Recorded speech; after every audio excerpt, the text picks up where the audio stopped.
Hello and welcome to the Ora News broadcast on this Saturday afternoon. I'm Daniel Cook, your host for the English edition, Monday through Saturday at 6 p.m. In today's news, investigations are continuing to determine the identities of the unknown killers who attacked Artan Santo 2 days ago. The Tirana police, in cooperation with the prosecution, are closely following the investigation to uncover the identity of the two perpetrators who committed the mafia-style assassination in the heart of the capital, executing the businessman Artan Santo. In a media statement, the director of the police of Tirana, Ardian Cipe, urged all the citizens who have information about the event to cooperate with the authorities to identify the perpetrators, noting that the police have set a reward of €100,000 for any valuable information. The head of the Tirana police emphasized that they had no information about any conflicts that may have endangered Artan Santo's life.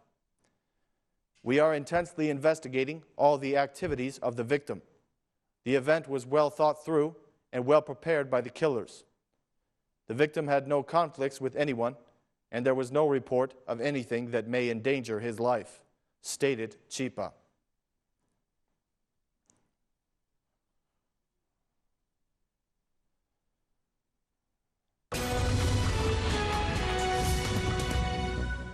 The General Attorney, Adriatic Lala, has become involved in the investigation to find the killers of 2 days ago when Artan Santo was murdered. It is learned that this morning, Lala held a meeting with the investigative group that is working on the case. The meeting, which took place in the Tirana prosecutor's office, was attended by the 4 prosecutors who are investigating the case: Petrit Fusha, Arben Nela, Adriatic Chami, and Dritan Nushi. The meeting lasted about 1 hour. It is learned that the prosecutors have informed Lala about the tracks of investigation for the serious event. So far, no one knows what they might have discussed because the meeting was held behind closed doors. After the meeting, Lala did not want to comment to the media.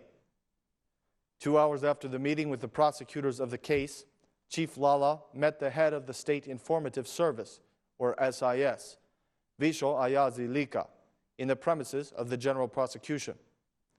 The meeting lasted about 20 minutes, but the discussion between the leaders of the two institutions remains a secret. It's been announced that one of the topics discussed was the cooperation between the SIS and the prosecution, the exchange of information between the institutions for the investigation of the murder. Yesterday, the General Director of State Police, Artan Didi, held a meeting with the leaders of the police in connection with the investigations into the murder of the businessman Artan Santo. So far, the police have escorted dozens of people to testify in connection with the killing of Artan Santo. According to the information coming from the capital city police, they have been categorized as witnesses. The murder of the businessman Artan Santo happened on Thursday at around 9:30 a.m. at the heart of the capital in the area of the former block. The businessman Santo, the co-owner of the media Focus Group, of the Credence Bank and TV Scan, was shot dead by 2 men near the headquarters of the Credence Bank as he was entering the institution. The Albanian authorities have been offered assistance by international partners for resolving this murder. They have offered not only experts, but also specialized equipment.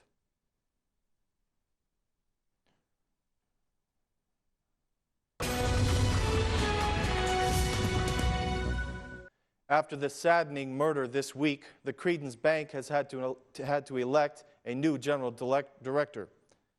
Martin Corcuti has been appointed to the post of the general director of Credence Bank.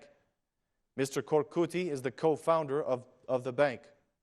Before today, he was the vice general director and a member of the board of directors. The bank released this announcement. The board of Credence Bank, in compliance with the statute and the regulatory principles, following the procedure to guarantee and ensure the continuation of the normal activity of the bank, decided on the election of Mr. Martin Corcuti in the position of the general director. The bank informs the public and all clients that the activity of Credence Bank is continuing normally in all its branches.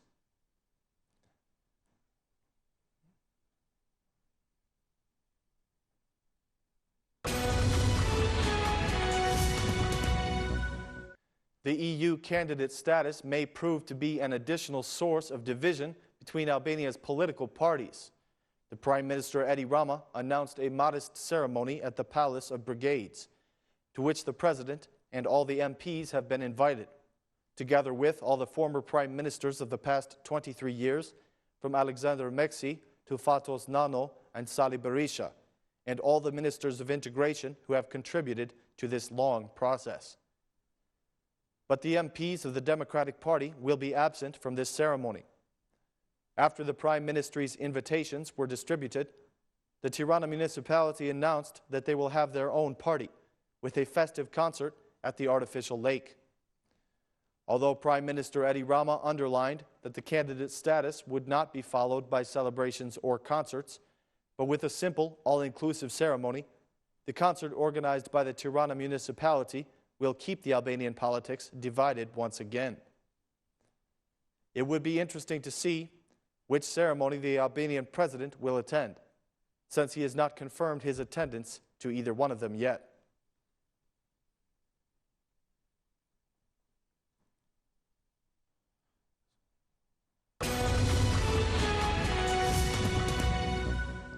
The chairman of the Democratic Party, Dulzim Basha, has participated in the assembly elections in Elbasan. He gave a short speech during the activities. Lack of hope in this majority, Basha said, is the phrase that is associated with all of society today. The Democratic Party chairman emphasized that the difficult economic situation, the insecurity of life and property, and the violation of democratic standards is what the majority of today provides. He said, deterioration in law and order, deterioration in security, deterioration in the economy, frost, and no light at the end of the tunnel. Lack of hope is the most common phrase in the mouth of the youths in Elbasan and all Albania. Enterprise is constantly being struck by the highest taxes and legal uncertainty. The number of murders, robberies, attacks against life and property of citizens are increasing every month, compared to the preceding months of 2013, which was a difficult year because it was an electoral year, said Basha. Mr. Basha emphasized that the Democrats should respond to the appointments of people with criminal records to senior positions by choosing the best management positions and the most devoted leaders.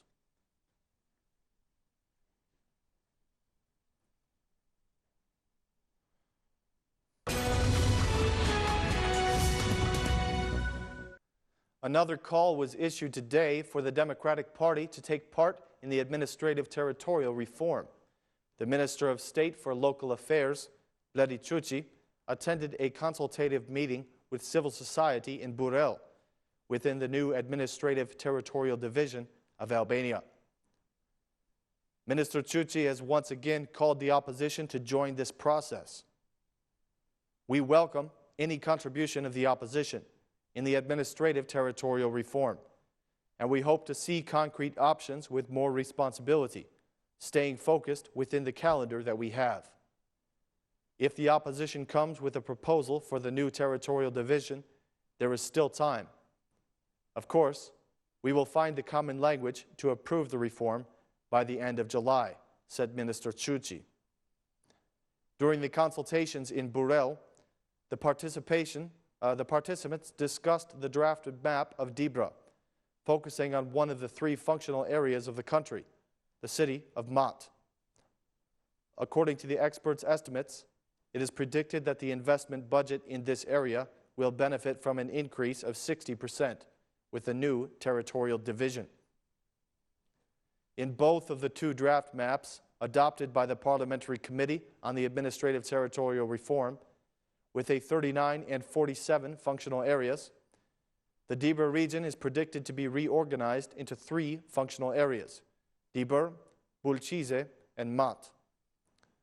This meeting is one of about 50 consultative meetings for the new territorial division, which are scheduled to take place during June and July in the main cities of the country. Hundreds of civil society representatives, academics, and citizens discussed and expressed their opinion on the reorganization of local government units and the maps of the proposed project.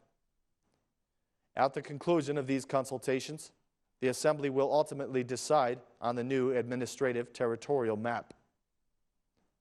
During Thursday's plenary session, the majority postponed the mandate of the Commission of the Administrative Territorial Reform until the 31st of July, based on the desire to find consensus with the opposition. Meanwhile, the Democratic Party is expected to publicize its project for the territorial reform on the 2nd of July.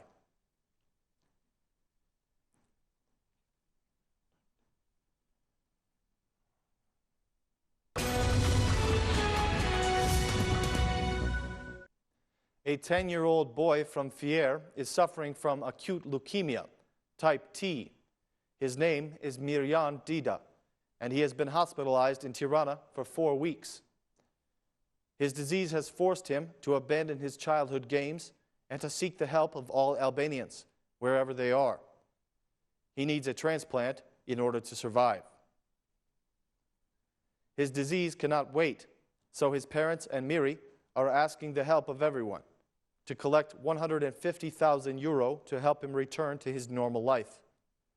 He desires to study, to be a brilliant student, and to dedicate his life to mathematics with the same passion. Even though he is only 10 years old, he has understood the risk of his disease. It is difficult for him to stay in this hospital room, to feel the pain of the syringes and the chemotherapy. He hopes to run and play in his neighborhood again. His uncle, Eduard Malai, is the person who has decided to sensitize the public opinion, to try to collect the amount of money that Miri needs to be cured. He says that he has contacted a hospital in Italy where the treatment of the disease is possible, but he says that they lack the money. The Dida family is from Fier. The help of the citizens is their only hope, so they have opened a bank account to which anyone can contribute to save the life of the little boy. Miryan cannot wait long.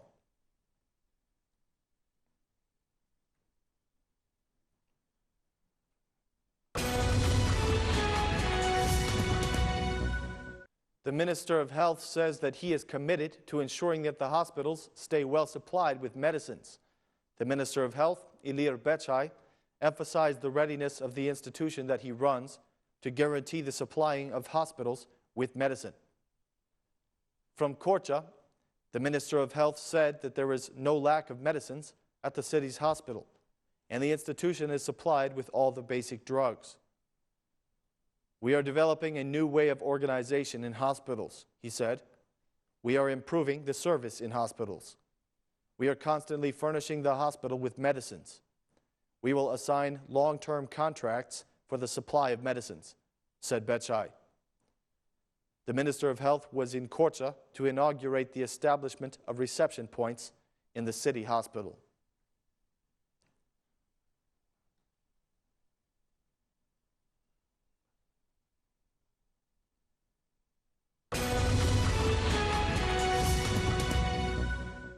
The Albanian Ombudsman has been elected as the president of an international organization in the Mediterranean. The Ombudsman, Igli Totozani, has been unanimously elected as the president of the International Organization of Ombudsmen of the Mediterranean. Yesterday, on the 27th of June 2014, the Ombudsman of the Republic of Albania, Igli Totozani, was elected as the president of this organization, with the unanimous vote of all participating delegations. The vote was held at the meeting of the General Assembly of the International Organization of Mediterranean Ombudsmen on the occasion of the general elections. During this meeting, the Administrative Council and the new Bureau were also elected. The General Secretary of the organization was elected as the Ombudsman of the Republic of France. The Association of Mediterranean Ombudsmen, in which 27 countries are included, among them France, Spain, Greece, Morocco, Algeria, Israel, Slovenia, Macedonia, Cyprus, and others, was created on the 19th of December, 2008, in Marseilles, in the second meeting of the Mediterranean Network of Ombudsmen. This international organization, which has been run so far with great success by the Ombudsman of the Kingdom of Morocco, constitutes one of the most powerful networks of ombudsmen in the world, and also has a significant international role in promoting and protecting human rights. The association and its members are dedicated to the promotion and protection of democracy, rule of law, social peace in the Mediterranean area, the official observance of international documents of human rights, the Universal Declaration of Human Rights, the Declaration of Rabat, and the strengthening of international cooperation with other institutions and organizations, aiming at promoting and protecting human rights.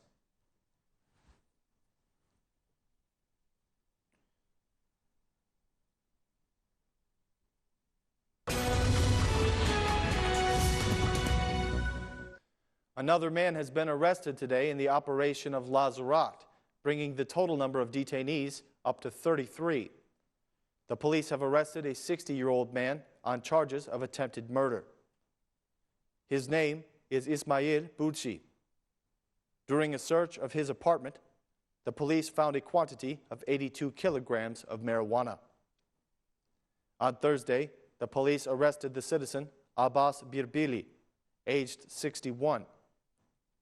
During the inspection of his apartment, police found a quantity of 22 bags filled with cannabis plants, with a combined weight of 210 kilograms. In the framework of this operation, 33 people have been arrested so far, suspected of assault with weapons against police forces, the production and sale of narcotics, cultivation of cannabis, destruction of property, and other offenses. Also, a large quantity of drugs has been seized, and the head of the municipality of Lazarat is being prosecuted.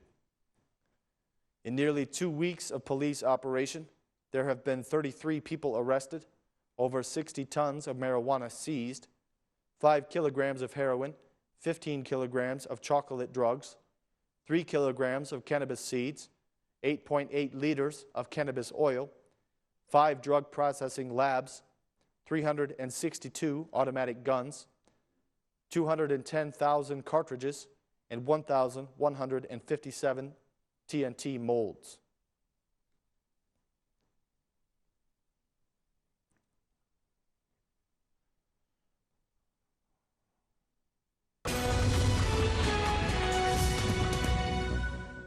The Muslim community is now observing Ramadan, their holy month, which began today. It will run through Monday, July 28th. During Ramadan, Muslims will fast and practice abstinence from dawn until sunset for 30 days. The annual event marks the anniversary of the Quran being revealed to the Prophet Muhammad. Ramadan is the 9th month of the 12-month Islamic calendar, starting after the sighting of the new moon. The holy month starts at sunset, when the moon is spotted, and goes on until the next new moon appears. The month of fasting, one of the 5 pillars of Islam, is celebrated by more than 1.5 billion Muslims around the world. Religious leaders from around the world have called for a month of peace and solidarity. In Tirana, the head of the Muslim community, Skender Bruchai, wished for a blessed fasting month and reminded the believers that this is the month of mercy, peace, and solidarity. He released this statement yesterday, before the beginning of the observation. Dear Albanian Muslim believers, wherever you are in Albania, in the Albanian lands, as well as throughout the world, on behalf of the Muslim community of Albania, but also in my personal name, I have the pleasure and honor to congratulate you for the prosperous month of Ramadan. Tomorrow is the first day of this blessed month, and also the first day of fasting. Ramadan is the month of peace, of solidarity, and of divine mercy. In this prosperous month, love for each other is increased, and especially in the hearts of believers, the desire prevails for forgiveness of errors and the behavior of softness and wisdom. The purpose of Ramadan is to focus on spirituality, charity, and prayer, as well as withholding from any acts of violence during the fast. All Muslims around the world are expected to participate, with the exception of the elderly, sick, and pregnant. Muslims are expected to refrain from food and drink and abstain from smoking and sex each day during the month, from dawn to dusk. The breaking of the fast, or iftar, begins at dusk by eating dates. Some Muslims have slightly different variations and have broader definitions of the practices during Ramadan.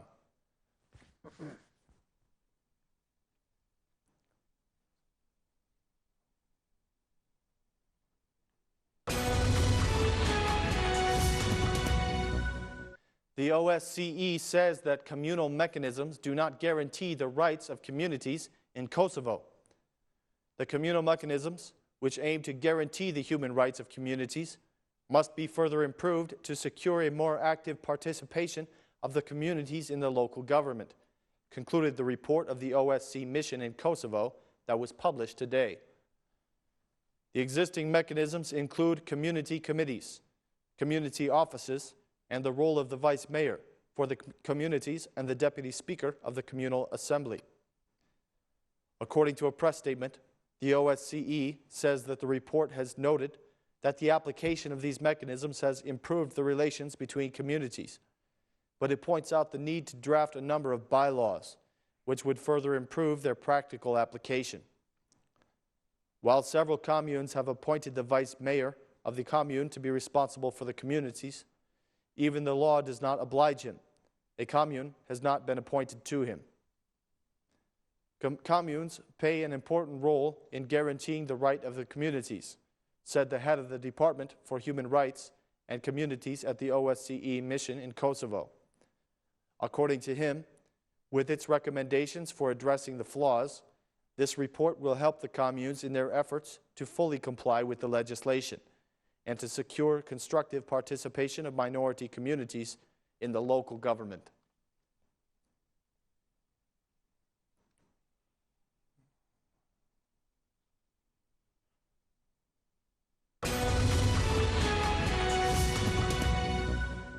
The ruling party in Macedonia is willing to accept the help of the EU in order to disarm the political situation in Macedonia.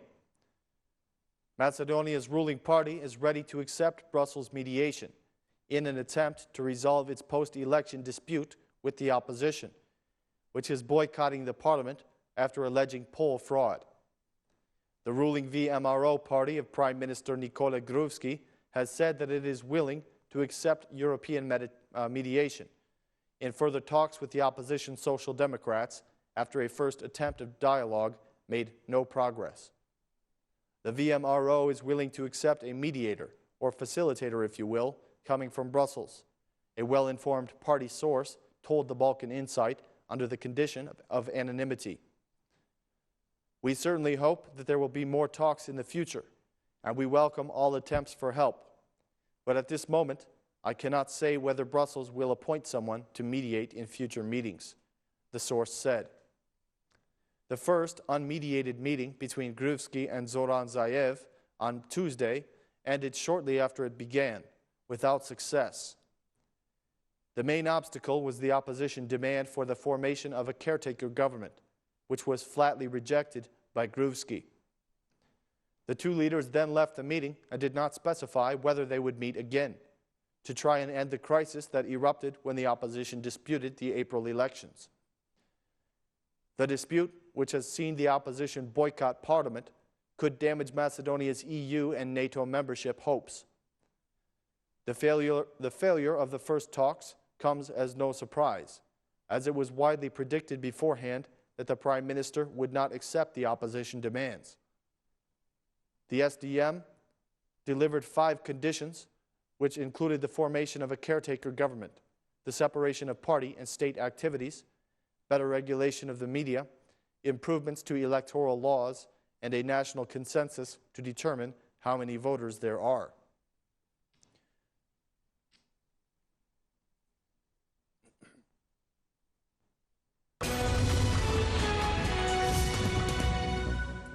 Ladies and gentlemen, that is all the news for this evening. Thank you for watching. Have a great weekend and see you on Monday for more Albanian news in English. Thank you and good night.